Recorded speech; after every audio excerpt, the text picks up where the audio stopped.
अस्सलाम वालेकुम वरहमतुल्लाहि वबरकातुहू। एक सवाल ये आया था कि क्या पांचों वक्त बाजमात नमाज पढ़ने के बाद मुसलमानों का आपस में मुसाफहा करना जायज़ है या जायज़ नहीं है।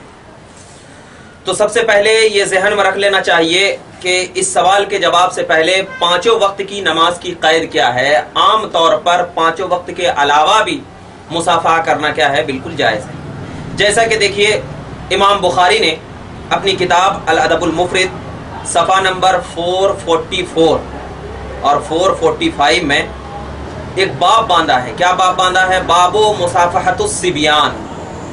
फरमाया गया, इसका तर्जमा मैं बता देता चाहता हूँ कि हज़रत सलमा बिन वरदान रदी अल्लाह ताला अन्हु बताते हैं कि मैंने हज़रत अनस बिन मालिक रदी अल्लाह ताला अन्हु को देखा कि बच्चों से मुसाफा कर रहे थे।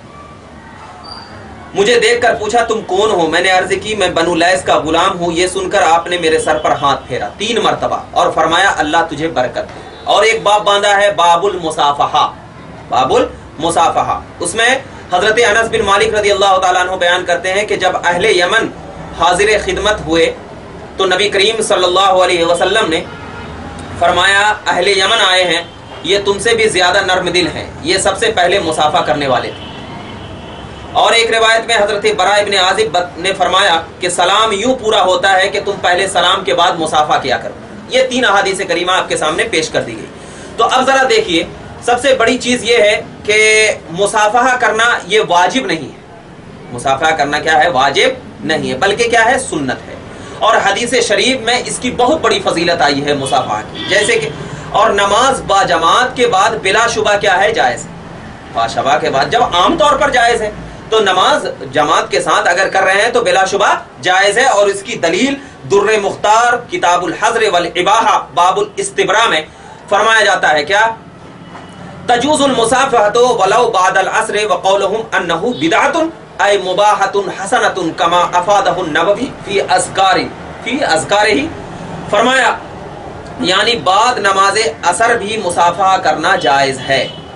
और फुक़हा ने जो उसे बिदअत फरमाया है, उसका मतलब यह है कि वो बिदअत मुबाहा है, यानी हसना है। बिदअत की जो 2 किस्में हैं, बिदअत हसना और बिदअत सय्या, तो ये बिदअत क्या है? हसना है। जैसा कि इमाम नववी ने अपने अज़कार किताब अपने अज़कार में फरमाया, और उसी के तहत रद्दुल मुख्तार में भी फरमाया। यानी इमाम नववी जिल्द रद्दुल मुख्तार में इमाम अल्लामा शामी जिल्द पंजुम सफ़ा नंबर 252 में फरमाया, यानी इमाम नववी ने फरमाया कि हर मुलाकात के वक्त मुसाफा करना सुन्नत है। और फजर व असर की नमाज के बाद जो मुसाफा का रिवाज है, उसकी शरीयत में कोई असल नहीं, कोई असल नहीं, लेकिन उसमें कोई हर्ज भी नहीं, लेकिन उसमें क्या है? कोई हरज की बात नहीं है। शेख अबुल हसन बकरी रहमतुल्लाह ताला अलैह ने फरमाया कि सुबह और असर की क़ैद फ़कत लोगों की आदत की बिना पर है, लोगों की आदत की बिना पर है। जैसे कि मिसाल के तौर पर लोगों की आदत क्या है? जैसे कि आज हमारे ज़माने में किस्म किस्म की टोपियाँ निकल गई, लोग किस्म किस्म के तरीके से अमामा पहनते हैं। तो क्या हमें मालूम है कि लोगों की आदत जैसी है, आदत जैसी है, तो अगरचे शरीयत में इसकी असल नहीं है कि इमामा इस तरीके से बांधा जाए या इस तरीके से बांधा जाए या ऊपर से बांधा जाए, लेकिन शरीयत में इसकी मुमानियत भी तो नहीं, शरीयत में इसकी मुमानियत भी तो नहीं। मिसाल के तौर पर मेरे पास कपड़ा है, मैं कपड़ा कफ वाला पहनता हूँ, सदरी इस तरीके से पहनता हूँ। बाज लोग बगैर कफ वाला कपड़ा पहनते हैं, बाज लोग गले वाला सदरी पहनते हैं, कॉलर वाला पहनते हैं। मतलब एक आदत जो इंसान की आदत बन चुकी है, और इस आदत की बुनियाद पर शरीयत में कोई खलल नहीं पड़ रहा है, तो उसको क्या है? उस आदत को आदत मुबाहा कहते हैं। उस आदत को क्या कहते हैं? आदत मुबाहा कहते हैं। और फरमाया गया हदीस पाक में कि कोई मुबाह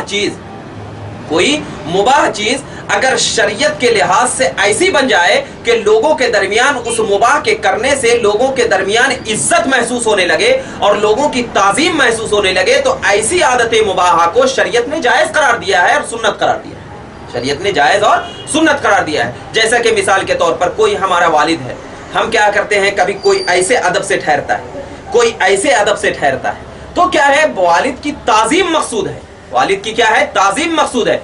तो वैसे ही मुसाफहा करने में एक दूसरे की ताजीम और इज्जत मकसूद है, खुलूस मकसूद है, इखलास मकसूद है। और शरीयत में इखलास की इजाजत है, खुलूस की इजाजत है।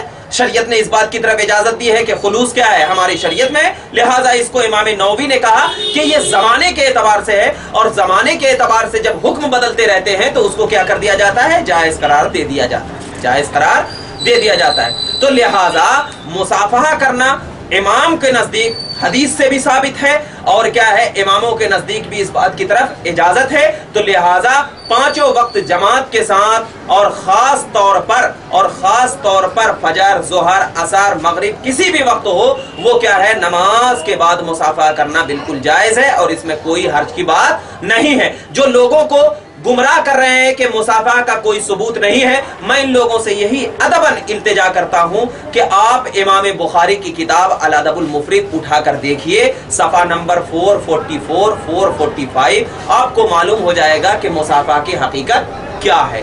لہذا جو لوگوں کے درمیان یہ بات مشہور کر رہے ہیں صرف زبانی بولنے سے ہمارے اہل سنت کے لوگ گمراہ نہیں ہوتے، بلکہ دلائل اور عقائد کے ذریعے سے آپ التجا کرو. انشاءاللہ تبارک و تعالی ہم ایسے عقیدے کو پیش کرتے ہیں جو عقیدہ کے قرآن اور حدیث سے ثابت ہے. لہذا مصافحہ جائز ہے، اس کی کوئی اصل موجود ہے اور اس میں کوئی گناہ کی بات نہیں ہے. وآخر دعوانا الحمدللہ رب العالمین. السلام علیکم.